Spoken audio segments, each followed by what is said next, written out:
Hi hello welcome to IPL special bulletin IPL diary. నిన్న జరిగినటువంటి match ఉత్కంఠభరితంగా కొంతవరకు జరిగినప్పటికీ కూడా కొంత నిరాశ కలిగించింది. ఆట జరిగినటువంటి విధానం, దాంట్లో జరిగినటువంటి ఇన్సిడెంట్స్ ఇవన్నీ కూడా కొంత ఇబ్బందికర పరిస్థితిని తీసుకొచ్చాయి. ముఖ్యంగా Sunrisers opener Abhishek Sharma match ఫీజులో భారీగా కోతపడే పరిస్థితి ఏర్పడింది. లేకపోతే ఇవాళ తొలి మ్యాచ్లో ఓడిపోయినటువంటి చెన్నై, రాజస్థాన్ రాయల్స్ చేతిలో ఓటమి పాలైంది చెన్నై. ఆ జట్టు ఇవాళ పంజాబ్ కింగ్స్తో హోమ్ గ్రౌండ్లో చెన్నైలో తలపడబోతోంది ఇవాళ సాయంత్రం 7:30 గంటలకి. ఈ మ్యాచ్కి సంబంధించి అసలు ఎట్లా ఉండబోతోంది ఏంటి ఇవన్నీ తెలుసుకునే ప్రయత్నం చేద్దాం. మనతో పాటు ఫస్ట్ క్లాస్ అంపైర్, మంచి క్రికెట్ అనలిస్ట్ రాంప్రసాద్ గారు ఉన్నారు మనతో పాటు. వారితో మాట్లాడి ఈ మ్యాచ్కి సంబంధించిన విశేషాలు తెలుసుకుందాం. రాంప్రసాద్ గారు నమస్తే. నమస్కారం హెచ్ఎంటీవీ ప్రేక్షకులందరికీ కూడా. ఇవాటి మ్యాచ్ ఎట్లా ఉండబోతోంది? చెన్నై ఇప్పటికే తొలి మ్యాచ్ ఓడిపోయింది, ఇంతవరకు బౌండరీ చేయలేదు. మరోవైపు పంజాబ్ కింగ్స్ మొట్టమొదటి మ్యాచ్ విజయం సాధించింది టైటాన్స్ మీద. టైటాన్స్ లాంటి బలమైన జట్టు మీద. ఇట్లాంటి నేపథ్యంలో హోమ్ గ్రౌండ్లో జరగబోతున్నటువంటి ఈ మ్యాచ్ చెన్నైకి ఏమైనా మంచి వార్త అందించే అవకాశం ఉందా? ఎలా ఉండబోతోంది మ్యాచ్? సో చెన్నై డెఫినెట్ గా పుంజుకోవాల్సిన అవసరం ఉంది. ముఖ్యంగా సంజు శాంసన్ బ్యాటింగ్ లోపల అతని మీదే ఆశలన్నీ పెట్టుకున్నారు. అతని ఆశలన్నీ కూడా మరి 6 పరుగులు చేసి మాత్రమే అవుట్ అయ్యాడు ఒక అద్భుతమైన బంతికి. ఆ తర్వాత ఎవరు నిలదొక్కోలేదు. అతి కష్టంగా 127 పరుగులు చేశారు. దాన్ని రాజస్థాన్ అవలీలగా 12.1 ఓవర్లలో కొట్టేసి ఒక పెద్ద దెబ్బ ఇచ్చింది. సో ఆ తర్వాత మరి ఏమైనా పుంజుకుంటుందా అంటే చూడాలి. ఎందుకంటే చాలా కీలకమైన మ్యాచ్, మొదటి మ్యాచ్ తడబడడంతో ఒత్తిడి అనేది మాత్రం అటు డెఫినెట్ గా చెన్నైకి ఉంటుంది. సో అలాగే పంజాబ్ మొదటి మ్యాచ్ గెలిచిన తర్వాత ఉత్సాహంగా ఉంటుంది, ఆత్మవిశ్వాసంతో కనిపిస్తుంది అనడంలో ఎలాంటి సందేహం లేదు. సో అలా అని చెన్నైని మనం తక్కువ అంచనా వేయడానికి కూడా వీలేదు. చెన్నై లోపల ఎందుకంటే హేమాహేమి ప్లేయర్లు ఉన్నారు. ముఖ్యంగా T20 లోపల ఒకరిద్దరు మ్యాచ్ లో రాణిస్తే సరిపోతుంది. మిగతా వాళ్ళందరూ కూడా రాణించాల్సిన అంతగా అంటే ఒకరు ఇద్దరు ముగ్గురు బ్యాటింగ్ లో అయితే చాలు.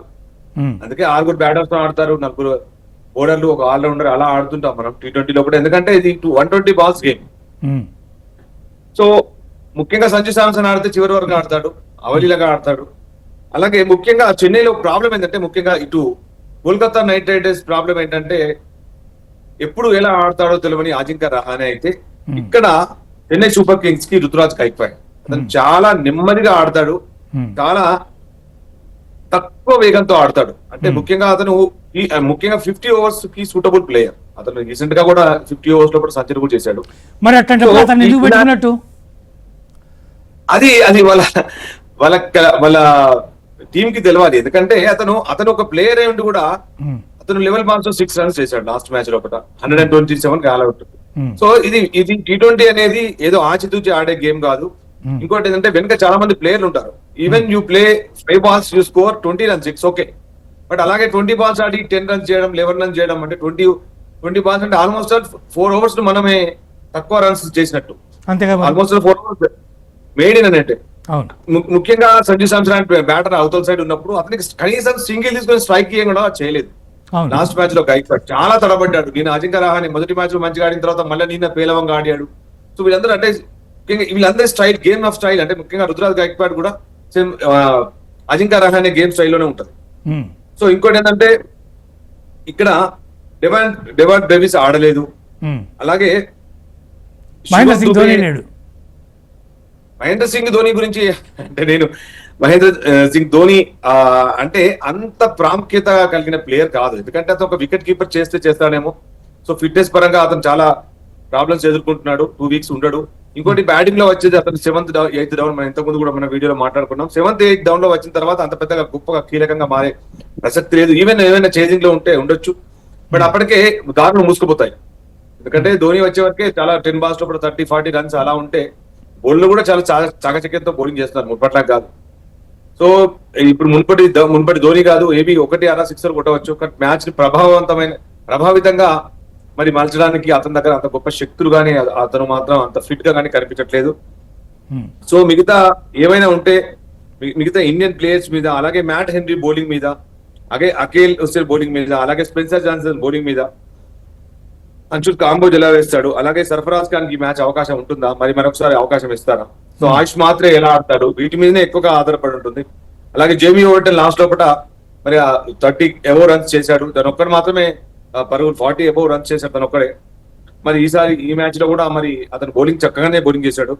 అలాగే మ్యాథ్యూ షాట్ కి అవకాశం ఇచ్చారు, అతను కూడా పేలవమైన బ్యాటింగ్ ఫామ్ చూపించాడు. ముఖ్యంగా సంజు శాంసన్ మీద అందరు కూడా ఆధారపడి ఉన్నారు. సో ఏమైనా జరగచ్చు, బట్ ఏమైనా జరుగుతాయి. ఇప్పుడు శివం దూబే మరొకసారి తన ఫామ్ ని చూపించాల్సి ఉంటుంది. ఎందుకంటే వాళ్ళే అంటే ఇప్పుడు ఆల్రెడీ వాళ్ళు T20 ఆడిన అనుభవం, రీసెంట్ గానే వరల్డ్ కప్ లో ఆడిన ఫామ్, అదంతా ఏమైందో ఒక్కసారిగా మాయమైపోయింది. సడన్ గా చూస్తే సంజు శాంసన్ ఒక ఆర్డినరీ బ్యాటర్ కనిపించాడు. శివం దుబే చాలా పేలవమైన బ్యాటింగ్ ప్రదర్శించాడు. బౌలింగ్ మరి అసలు బౌలింగ్ చేశాడో లేదో కూడా తెలియదు. సో అలాంటి ఇప్పుడు టీం ఉన్నప్పుడు మళ్ళీ ఏ విధమైన అంటే ఏ విధంగా ఈ మ్యాచ్ లోకి తిరిగి వస్తారనేది మాత్రం చాలా కీలకమైన. మనం ఆల్రెడీ మాట్లాడుకున్నాము. సంజు శాంసన్ అవుట్ అయినటువంటి బాల్ అది that is unplayable ball almost. మనం కూడా దాని గురించి మాట్లాడుకున్నాం. కాబట్టి ఇట్ హ్యాపెన్స్ సమ్ టైమ్స్, కాబట్టి అది జరుగుండొచ్చు. కానీ ఒకటి సంజు శాంసన్ కనుక విఫలమైతే ఆ తర్వాత వచ్చే వాళ్ళలో చాలా అద్భుతమైనటువంటి బెస్ట్ బ్యాట్స్మన్ అని చెప్పుకోదగ్గ వాళ్ళు ఎవరు కనిపించట్ల. బ్రెవిస్ ఈ మ్యాచ్లో ఆడతాడో లేదో తెలియదు. ఇట్లాంటి నేపథ్యంలో ఆయుష్ మాత్రే, అట్లాగే కార్తీక్ మంచి ప్లేయర్ యాక్చువల్గా, కానీ ఐపీఎల్లో అంటే ఈ ఐపీఎల్లో పర్టికులర్గా అతను ఫస్ట్ మ్యాచ్లో పెద్దగా రాణించలేదు. మరి సెకండ్ మ్యాచ్ అతను నెమ్మదిగా పుంజుకుంటాడని అంటున్నారు. మరి ఏమాత్రం జరుగుతుందో తెలియదు. జెమీ ఓవర్టన్ లేకపోతే అట్ ద సేమ్ టైం మళ్ళీ మీకు శివన్ దుబే మీద ఆధారపడాల్సినటువంటి పరిస్థితి ఏర్పడుతుంది.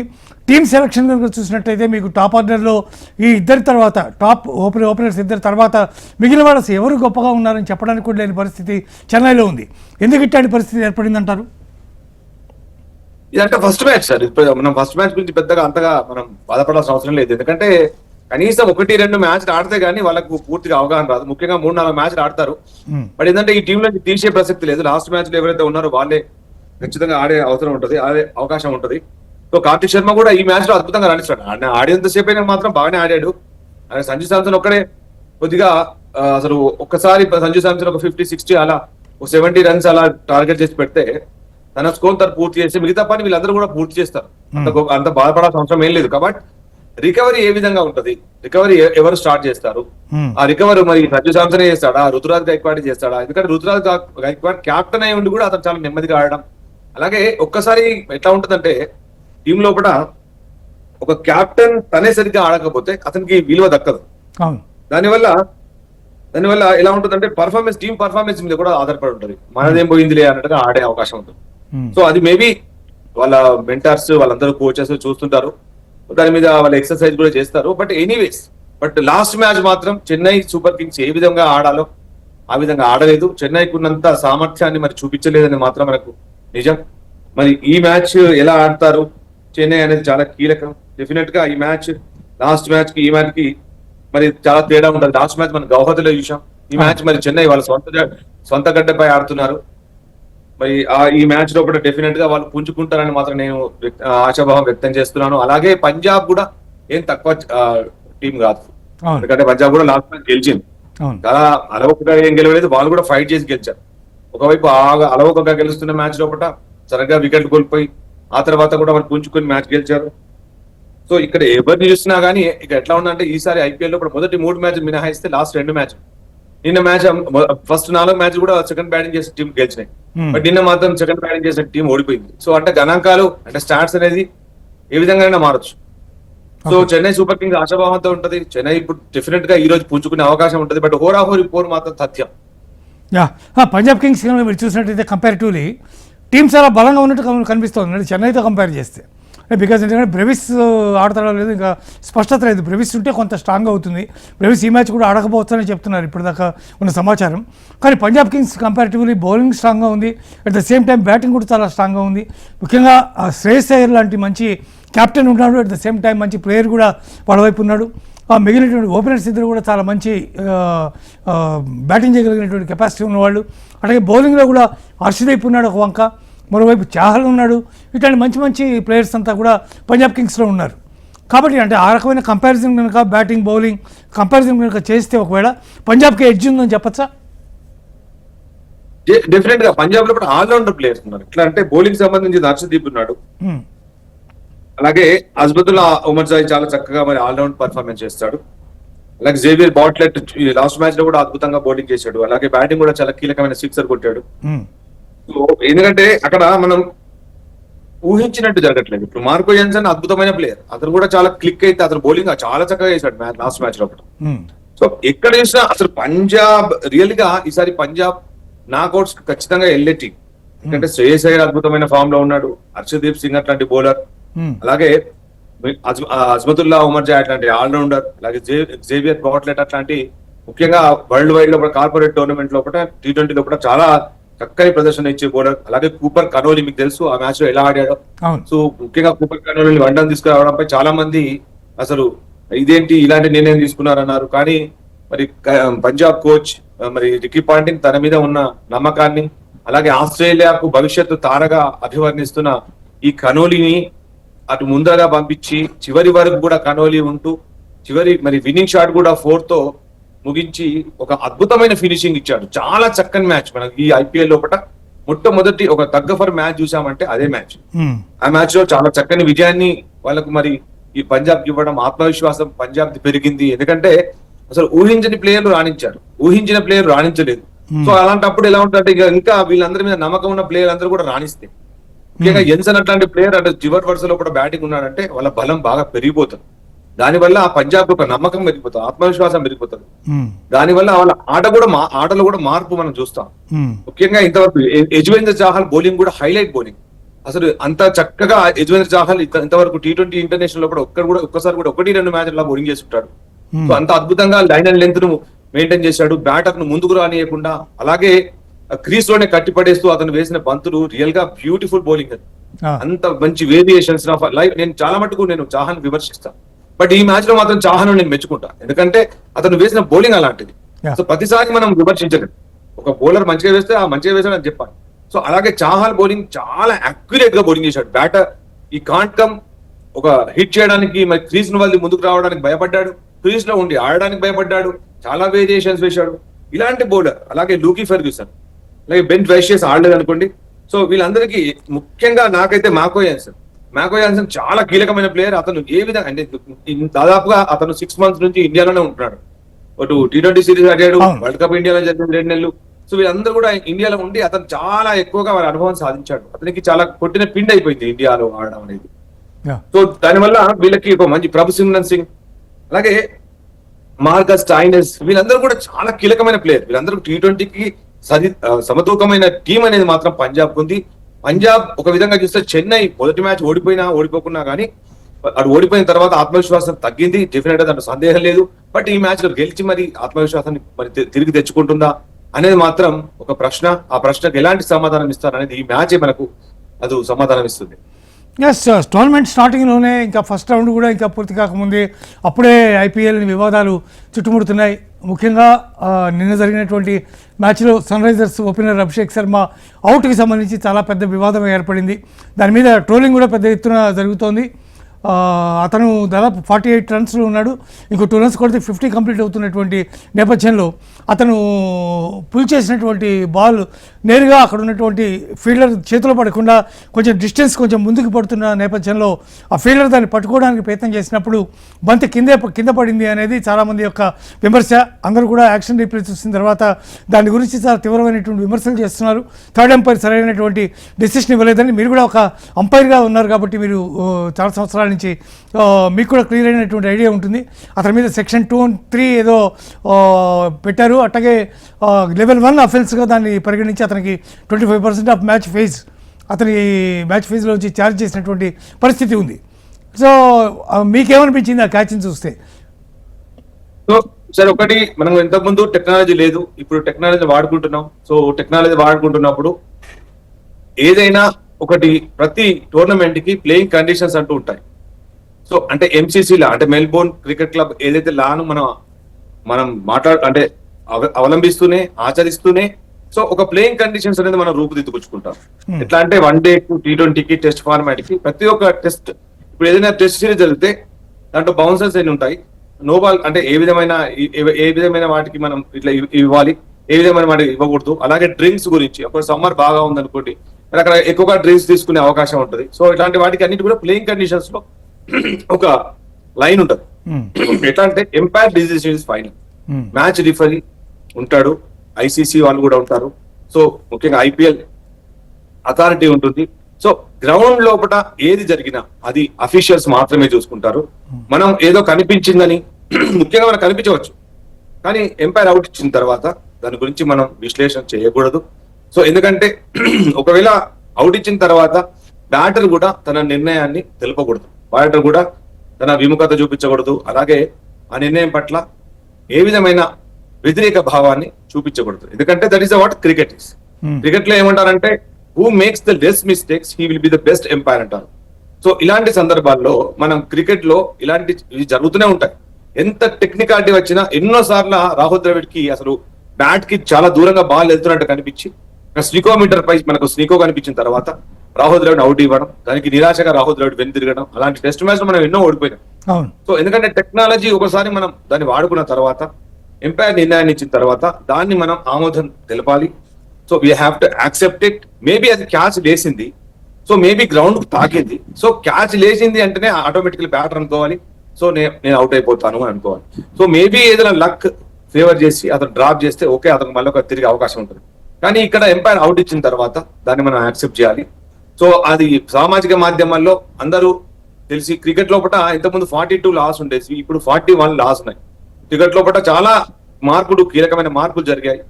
ఒకప్పుడు ఉన్న క్రికెట్ కి ఇప్పుడున్న క్రికెట్ చాలా తేడా ఉన్నది. టెక్నాలజీని మనం ఆటలోపల తీసుకొచ్చాం. సో ఎన్నో మార్పులు జరిగిన తర్వాత మనం ఏదైనా కానీ ఎంపైర్ నిర్ణయం అనేది ఫైనల్. దానివల్ల ఒక రెస్పెక్ట్ అనేది క్రికెట్ ఉంది. Cricket is a gentleman game అంటారు క్రికెట్. ఎందుకంటే మనం యాక్సెప్ట్ చేయాలి. చాలా మంది బ్యాటర్స్, ఈవెన్ ఆడమ్ గిల్క్రిస్ట్ మీకు తెలుసు, అతను బ్యాట్ తాకిన తర్వాత ఇమీడియట్ గా వెళ్ళిపోతాడు. అతను నోబాల్ ఎలాంటిది కూడా చూడడు. అలానే అతను వెళ్తున్నప్పుడు ఎంపైర్ మేబీ చూసి నోబాల్ అయితే అతన్ని వాపస్ పిలవచ్చు. కానీ అతను ఒక జెంటిల్మెన్, ఇమ్మీడియట్ గా అతను బ్యాట్ తాకిన మరుక్షణం క్యాచ్ పట్టాడు, వెళ్ళిపోతాడు. తిరిగి ఎవరి సైడ్ కూడా చూడకుండా అతను వెళ్ళిపోతాడు. అలాంటి క్రికెట్ లో జెంటిల్మెన్ ఎంతో మంది ఉన్నారు. అందుకే క్రికెట్ ఇంత గౌరవం దక్కింది. ఇప్పుడు 40-45 దేశాలు కూడా ఆడుతున్నాయి. భవిష్యత్తులో ఫుట్బాల్ ని మించి కూడా క్రికెట్ ఆడొచ్చు. సో అందుకని ఇలాంటివి జరుగుతూనే ఉంటాయి. అడపదడప ఇలాంటి విశ్లేషణ మనం చేస్తూనే ఉంటాం. బట్ ఏది చేసినా కానీ cricket umpire decision is final. As a umpire గా, యాజ్ ఒక క్రికెటర్ లవర్ గా మనం వీటన్నిటి కూడా యాక్సెప్ట్ చేయాలి. ఓకే. ఇప్పుడు లక్నో టీంకి సంబంధించి పాప రిషబ్ పంత్ చాలా అంత పెద్ద యాక్సిడెంట్ అయ్యి గాయపడి బయటకు వచ్చి మళ్ళీ అంతర్జాతీయ క్రికెట్లో మళ్ళీ అతను ప్రవేశించి చక్కటి పెర్ఫార్మెన్స్ చేస్తూ ఒక బంక ఆఫ్ అండ్ ఆన్ ఉంటున్నాడు. అప్పుడప్పుడు కూడా T20 టీంలో హీ లాస్ట్ హిజ్ ప్లేస్. ఇట్లా జరుగుతూ వస్తుంది. ఇప్పుడు లక్నోకి అతను కెప్టెన్గా ఉన్నటువంటి నేపథ్యంలో మొన్న జరిగినటువంటి మ్యాచ్లో అతను విఫలంగా అవడం, అది కూడా దురదృష్టవశాత్తు అవతల బ్యాట్స్మెన్ స్ట్రైకర్ ఎండ్లో బాల్ని డ్రైవ్ చేసినప్పుడు అది బౌలర్ యొక్క చేతికి తగిలి వెళ్ళి వికెట్లకు తాకడం, ఇతను క్రీజ్ బయట ఉండడం, రన్అట్ అయిపోయాడు. సో ఇట్లా జరిగింది. ఇదంతా ఓకే.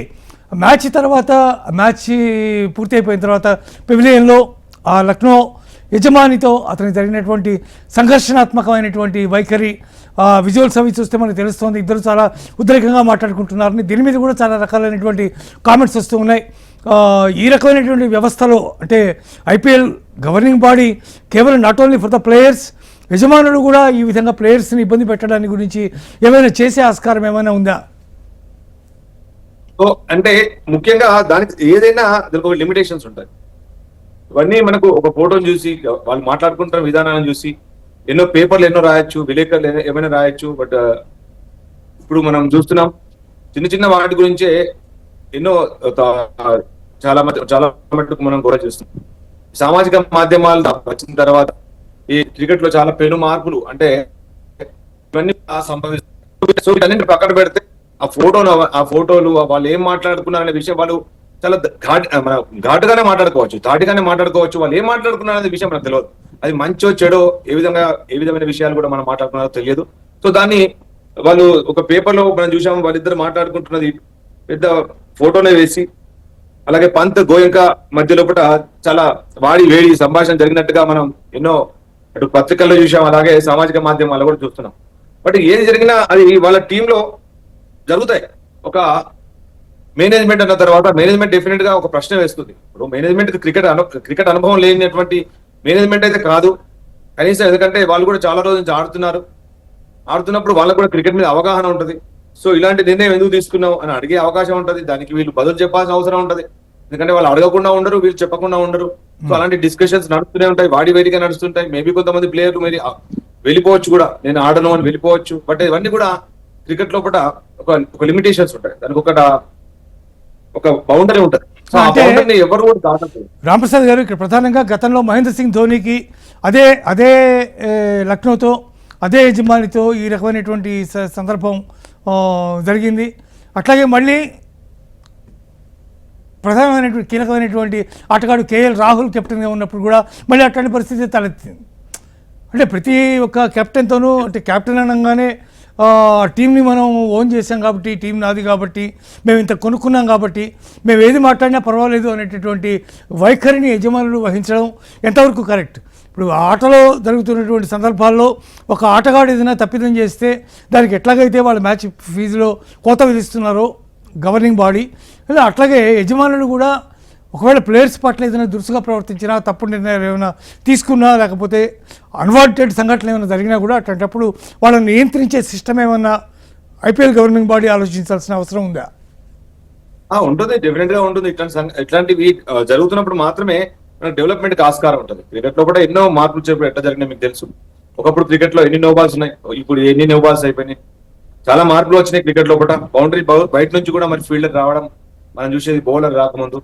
సో ఇప్పుడు అవన్నీ కూడా నియంత్రించారు. అలాగే గవర్నింగ్ బాడీ దీని మీద కూడా చర్చ జరుగుతుంది. సో డెఫినెట్ గా మేబీ అతను కంప్లైంట్ చేయాలి కూడా. మరి ఇప్పుడు ఒకవేళ సామాజిక మాధ్యమాల్లో చూసిన ఫోటో ద్వారా కాకుండా పంత్ తను స్వయంగా మరి ఏమైనా కంప్లైంట్ చేస్తేనే వాళ్ళు కూడా గవర్నింగ్ బాడీ మరి చర్య తీసుకునే అవకాశం ఉంటుంది. మరి అంత ధైర్యం కూడా పంత్ చేయకపోవచ్చు, ఎందుకంటే అతను ఆడుతున్న టీం మీదనే అతను కంప్లైంట్ చేయడం అనేది దుస్సాహసమే. అలాంటిది అతను ఒక తాడోపేడో తేల్చుకున్న తర్వాత మాత్రమే అది చేయగలుగుతాడు. సో చేసుకున్న తర్వాత క్రికెట్ లో కూడా కొన్ని ఇబ్బందికరమైన పరిణామాలు ఉంటాయి. క్రికెట్ లో ఇలాంటి ప్లేయర్లకు సర్వసాధారణం. అతను స్వయంగా చావు దగ్గరగా వెళ్ళి అతను తిరిగి రావడం, అతను ఇలాంటి పరిస్థితులు ఎన్నో చూశాడు. అతను మనకు తెలుసు, పంత్ లేని మనం T20 వన్డే టెస్ట్ టీంలను ఊహించలేదు. అలాంటి పంత్ను అద్భుతమైన టెస్ట్ లోపల ఆస్ట్రేలియాతోని అద్భుతమైన సింగిల్ హ్యాండెడ్ గా గెలిపించిన ఎన్నో మ్యాచ్లు ఉన్నాయి పంత్. కేఎల్ రాహుల్ తోటి మరి ఇంగ్లాండ్ తో ఆడిన ఇన్నింగ్స్, అలాగే ఆస్ట్రేలియాతో ఆడిన ఇన్నింగ్స్, ఆ తర్వాత ఎన్నో T20 మ్యాచెస్ సింగిల్ హ్యాండెడ్ గా గెలిపించిన పంత్ను ఈ రోజు వైట్ బాల్ లో లేడు, అలాగే T20 లో కూడా లేడు. అలాంటి టీం ఇప్పుడు లక్నో కెప్టెన్ గా ఉన్నాడు. సో అతనికి ఇలాంటి ఇంకొకటి ఏంటంటే, పంత్ చేసిన మొట్టమొదటి తప్పు ఏంటంటే అతను ఓపెనింగ్ రావడం. అసలు పంత్ కి ఓపెనింగ్ సూట్ కాదు, ఎందుకంటే పంత్ మేబీ వస్తే సెకండ్ డౌన్, థర్డ్ డౌన్, ఎందుకంటే అతను మొదటి బాల్ నుంచి వేగంగా ఆడే ప్రయత్నం చేసే బ్యాటర్. సో ఓపెనింగ్ రావడంతో అతని ఆట స్టైలే మారిపోయింది. పంత్ చేసిన స్కోర్ చూడండి, 9 balls 7 runs 1 4, అంటే ఒక 4 సాధించిన తర్వాత 8 balls లో అతను కొట్టింది 3 runs, అంటే 5 balls వేస్ట్ చేశాడు. సో ఈ విధమైన బ్యాటింగ్ స్టైల్ పంత్ది కాదు. పంత్ మొదటి నుంచి ఇంకోటి ఏంటంటే అతను స్వతహాగా ఓపెనర్ కాదు, అతను మిడిల్ ఆర్డర్ బ్యాటర్, లేదంటే లోయర్ ఆర్డర్ లో వచ్చి వేగంగా పరుగులు సాధించే బ్యాటర్. మనకి ఇండియాలో కూడా ఎన్నో సందర్భాల్లో కూడా అతను లోయర్ ఆర్డర్ లో వచ్చాడు, లేదంటే మిడిల్ ఆర్డర్ లో వచ్చాడు. ఇప్పుడు ఆయన ఓపెనింగ్ రావడంలో ఆంతర్యం ఏంటి నాకు అర్థం అవట్లేదు. టీంలో చాలా మంది ప్లేయర్లు ఉన్నారు, అలాంటి ప్లేయర్లు ఉన్నప్పుడు మాత్రం ఉన్నాడు. మీకు తెలుసు మార్క్రమ్ ఎట్లాంటి opener, south Africa captain, south Africa opening batter. అతన్ని పక్కన పెట్టి పంత్ రావడం ఏందో నాకైతే అర్థం కాలేదు. ఎందుకంటే మార్క్రమ్ కి టెక్నికల్ గా మార్క్రమ్ అనే ఓపెనర్ బ్యాటర్ కనుక అతను టెక్నికల్ గా సౌండ్ ఉంటాడు, అంటే కొత్త బాల్ ఎలా ఆడాలనేది ఒక అవగాహన ఉంటుంది. పంత్ ని ఎందుకు ప్రమోట్ చేసుకున్నాడో నాకైతే అర్థం కావలేదు. దాని వల్ల కూడా మేబీ డిస్కషన్ జరగచ్చు. అంటే బహుశా కోచ్ జస్ట్ లాంగర్ టీంకి కోచ్ అనుకుంటాను, ఆ లాంగర్ డెసిషన్ కూడా బేస్ అయి ఉండొచ్చు దీని మీద. లాంగర్ ఏం ఆలోచించాడు అనేది తెలియదు. అంత క్రితం పంత్ గురించి అడిగినప్పుడు అతను రహస్యం ఏడంలో వస్తాడని చెప్పలేని, ఇప్పుడే రహస్యం కట్టి పెడతాను అని కూడా ఒక స్టేట్మెంట్ ఇచ్చాడు. అనుకోకుండా అతను ఓపెనింగ్ వచ్చాడు. దీంట్లో మేనేజ్మెంట్ యొక్క తప్పు కూడా ఉంది. లాంగర్ కోచ్గా ఉన్నటువంటి లాంగర్ చేసినటువంటి మిస్టేక్కి ట్రంప్ ఇతను బలైపోవాల్సినటువంటి పరిస్థితి పంత్కి ఏర్పడింది. సో ఇట్లా అంటే 10 టీంలు ఆడుతున్నప్పుడు మనకు 10 టీంల లోపల ఏవో ఒక టీంలు ఎప్పుడు ప్రతి ఇయర్ కూడా, లాస్ట్ ఇయర్ మీకు చూశారు చెన్నై సూపర్ కింగ్స్ అట్టడుగున స్థానాల్లో నిలిచింది. అట్లాంటి చెన్నై సూపర్ కింగ్స్ మరి ఎన్నో ఇప్పటి వరకు 5 IPL టైటిల్స్ గెలిచిన అనుభవం ఉన్న Chennai super Kings team last year లోపల అట్టడుగున బాగానే ఉంది. సో ప్రతి ఇయర్ ఏదో ఒక జట్టులో ఇలాంటి లుకలుకలు ఉంటూనే ఉంటాయి, అవన్నీ మనం చూస్తూనే ఉంటాం. దానికంతా వీళ్ళు ఈ లక్నో టీం ఏం మినహాయింపు కాదు.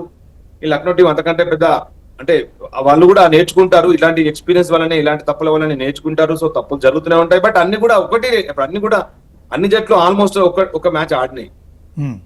సో ఒక్క మ్యాచ్ ఆడిన తర్వాతనే మనం వీటి మీద ఒక ఆలోచన రావడం అనేది కొద్దిగా తొందరపాటు అవుతుంది.